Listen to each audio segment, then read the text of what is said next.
ahead of 2024 polls, Modi government plans to free up rupees 1 lakh crore to curb rising food and fuel prices. Now, Prime Minister Narendra Modi's government is planning to reallocate as much as rupees 1 lakh crore in a bid to contain the inflation, which has seen a sudden spike in the recent months. Now, it would be the second straight year of similar adjustments to contain the costs of consumers after the government unveiled a $26 billion plan last year.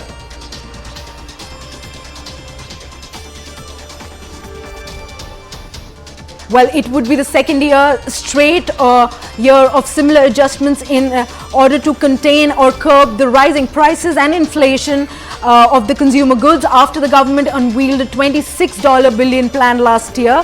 While PM Modi's government is looking forward to induce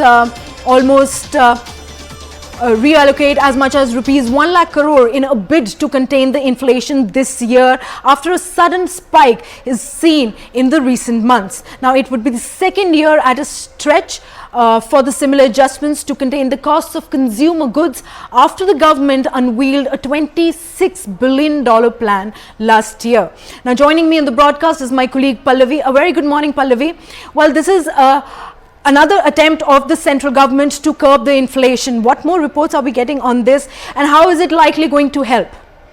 No, so there are always periodic cross and checks which are done really by the government on this.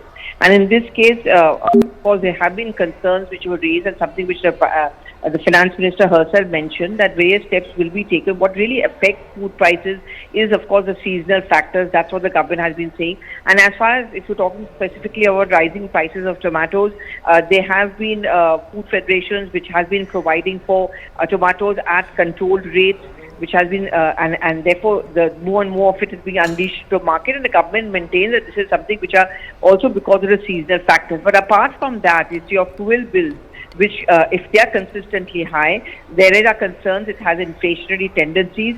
So there is a proposal also, this is only at a proposal level, there is a proposal also, you cut down on further taxes. This is over and above the VAT taxes which are cut down at the state level. The centre also can step in at some point of time in cajoling the oil companies to come down with those tax prices. That's one. The government intervention as far as kind of monitoring the prices of essential commodities, food commodities, vegetables, fruits, as well as, say pulses for that matter. So these are going to be attempts which are going to be made by the government to ensure that inflationary tendencies are under control.